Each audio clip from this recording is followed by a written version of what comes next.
नई आर्थिक नीति लागू होने के बाद, विनिवेश की नीति को तय करने के बाद पूर्ण चुनौती के रूप में देश के राष्ट्रीय विमर्श का विषय बना है। माननीय नरेंद्र मोदी के नेतृत्व में चलने वाली सरकार ने विनिर्माण के क्षेत्र में रोजगार के अवसर पाए, साथ ही विनिर्माण के क्षेत्र में।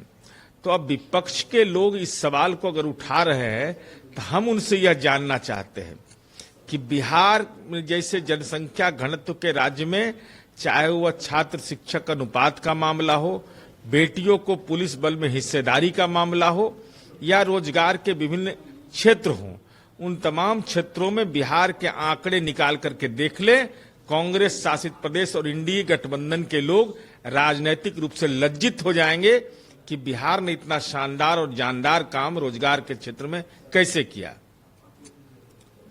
शिवराज सिंह चौहान ने कहा है कि विदेशी ताकतें हैं जो कि सरकार को अस्थिर करना चाहती है, तेजी से विकास दर से बढ़ रहा है। देखिए, अब देश के अंदर में विदेश नीति पर कोई भी आपस में या राष्ट्रीय सुरक्षा की नीति पर कोई हम लोग का विवाद की गुंजाइश नहीं रहती है। विदेशी ताकतें तो भारत के पुरुषार्थ पर लगातार परोक्ष या अपरोक्ष रूप से हमला करते रही है, लेकिन उसका जबरदस्त जवाब जिसको कहते हैं प्रतिकार करना, यह भी हमारे देश के सामर्थ्य के अनुरूप है। कोई हमको रोक पाएगा? हमने दुनिया के अंदर में हम प्राचीन गुरु रहे हैं और हमारी विरासत है, हमारी परंपरा है, और जो हमारा लक्ष्य है वह दुनिया की कोई ताकत हो परोक्ष या अपरोक्ष रूप से हमको रोक नहीं सकता।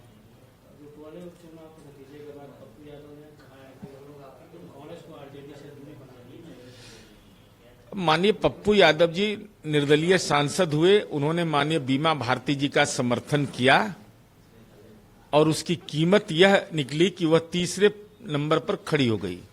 और माननीय तेजस्वी यादव जी विदेश से आकर के प्रचार किए, अति पिछड़ा समुदाय का राजनीतिक अपमान करना। चूंकि हमारी जानकारी में मात्र एक टिकट उन्होंने लोकसभा में दिया था, उसकी भी राजनीतिक दुर्दशा हो गई और पुनः टिकट दिया। विधानसभा उपचुनाव में स्टार प्रचारक थे, राजनीतिक दुर्दशा करा दिया।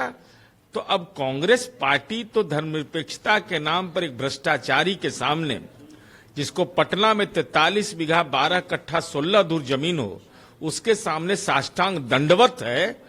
तो कांग्रेस से उम्मीद पप्पू यादव जी कर सकते हैं। हमको लगता है कांग्रेस भ्रष्टाचार के सामने नतमस्तक हो चुकी है।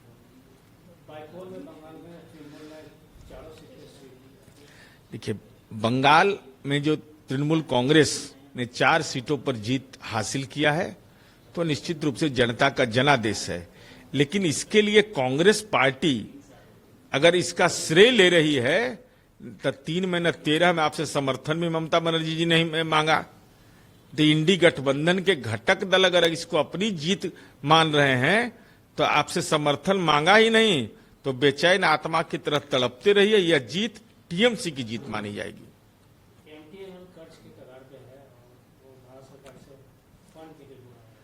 स्वाभाविक रूप से देश के सार्वजनिक क्षेत्र की जो कंपनियां हैं, एमटीएनएल जैसी कंपनियां जो दूर संचार के लिए एक महत्वपूर्ण कंपनी है, वह ऐसे दौर में केंद्र सरकार से जो भी मदद मांग रही है, हमारी उम्मीद है कि केंद्र सरकार निश्चित रूप से एमटीएनएल जैसी कंपनी जो आम लोगों का जिस पर भरोसा है, विश्वास है सार्वजनिक क्षेत्र के, वैसे दूर संचार कंपनी को हर संभव सहयोग। अगर आप ये वीडियो YouTube पर देख रहे हैं तो हमारे चैनल को सब्सक्राइब करें और बेल आइकन को दबाना ना भूलें। अगर आप Facebook पर ये वीडियो देख रहे हैं तो हमारे पेज को लाइक करें।